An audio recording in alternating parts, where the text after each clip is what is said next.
Hello. Here's a brief rundown on how to make my marinade. Unfortunately, I am out of fresh ginger root, so don't use the ginger powder. You can get the ginger puree. Even in like small town Kansas, you can get ginger pureed. You can also buy ginger root, but I always have this on backup in case my ginger goes bad or whatever. Anyways, ginger root, shallot.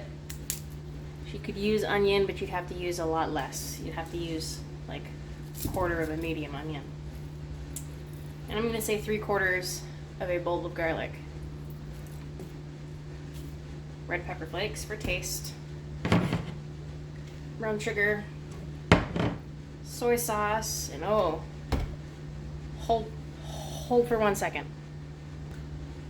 Bay leaves. These are a must. You need to smash and chop. You can roughly chop or leave them just smashed, but you want to smash them really good. For 3/4 of a clove of garlic. You see, this is my face. It's the size of this clove, this bulb, rather. Half of a shallot.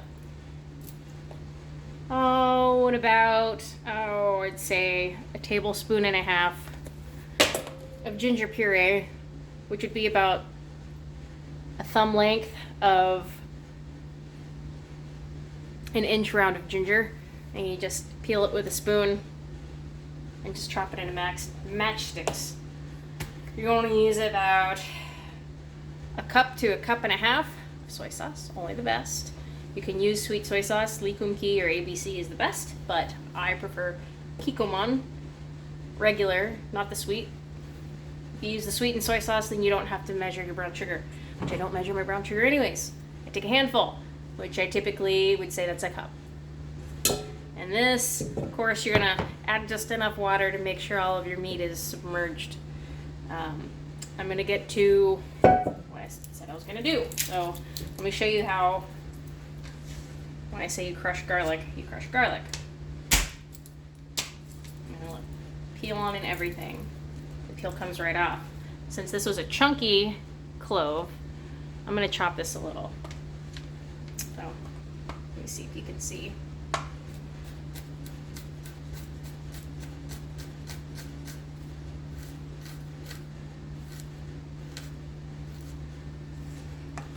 All right. See that? Right into this bowl. And I'm putting it in a bowl because I'm gonna whisk it. Because I'm not gonna be able to stir it in the container that I'm going to be putting my meat in, because I'm doing a ton of chicken drumsticks. So I will continue this recording as soon as I'm done smashing my garlic, and then I will show you how I cut up my shallot. Okay, so now for the shallot. Sorry, I went ahead. Never cut the butt. Never cut the butt of an onion or a shallot. The reason why you don't cut the butt is, for some reason, if you cut the butt, all those chemicals when you're cutting the onion are what make you cry. I waited way too long to learn this and start practicing this. But anyway, see, I cut the top off, not the butt. But I'm going to chop this in half, and I'm just going to make long threads. I will show you in a minute. Okay, one more thing. So, since I cut off the head and I ripped off the rest of the paper, the skin, rather than cutting it this way, cut it lengthwise, because then I can cut off the butt and I'll have these nice long strands. I will show you. Okay, I cut off the butt, and now I have these strands. Hang on, I gotta break it apart. It'll break apart once it's in the marinade and you stir it. Let's see if you can see that. You see little threads? I think I'm actually going to use the whole shallot in this, because after I cut off the butt, there's not very much. I will return. Okay, I am back. So there's my shallot and garlic. I have been making this for a very long time, since I was like 11 and 12. So I can eyeball all of these measurements, but I've done it long enough that I can have a pretty good estimate of what it is. So you're going to take your red pepper flakes, It's gonna be about tablespoon and a half. So here we go, tablespoon. Scratch that, just a tablespoon, okay? Dump that right in. Now your ginger. This you will use a tablespoon and a half. Just gonna, it's the ginger puree, remember, so I don't have the fresh knob of ginger. That's a heaping, so there you go, yeah. Right in there.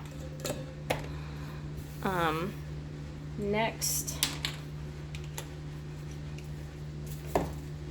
your vinegar.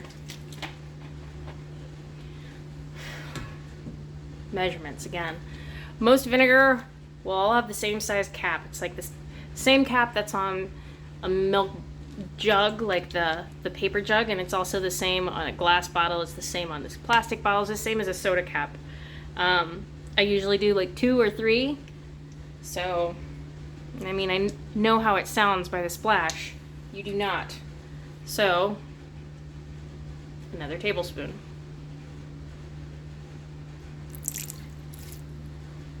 Two tablespoons.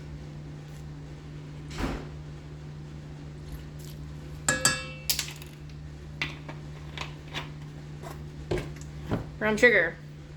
Remember I said that I usually just do a handful. Like my handful is pretty darn close to a cup, but I will measure that cup. Stand by. This is a third of a cup. I'm going to use 3 of these to make a cup, because it's the only one that will fit inside the jar. Okay, got 1.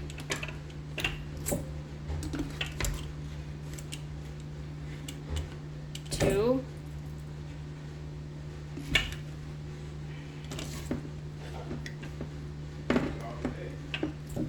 3. 1 cup. Now the soy sauce, that one's challenging because again, I just eyeball it. So with soy sauce,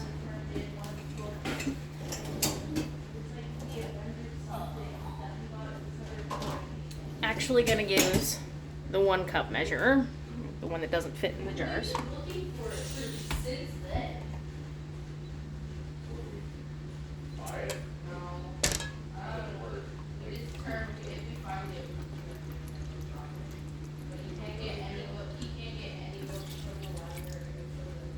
One cup.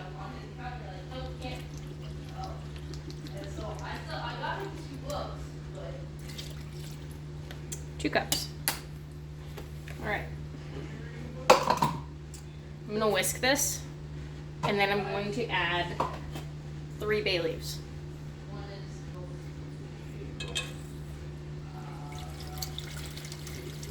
Whisk.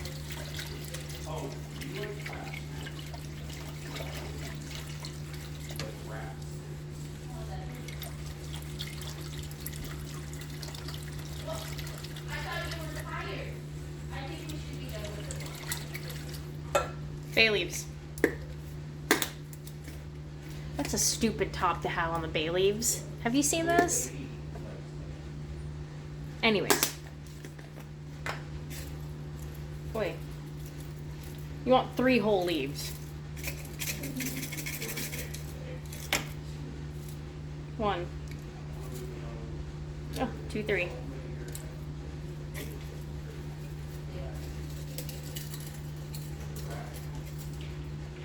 Alright, I'm gonna stir that. Pour it into whatever vessel you're going to be marinating in, and then top with just enough water so that all your meat is submerged. That's it. That's how you make the traditional marinade.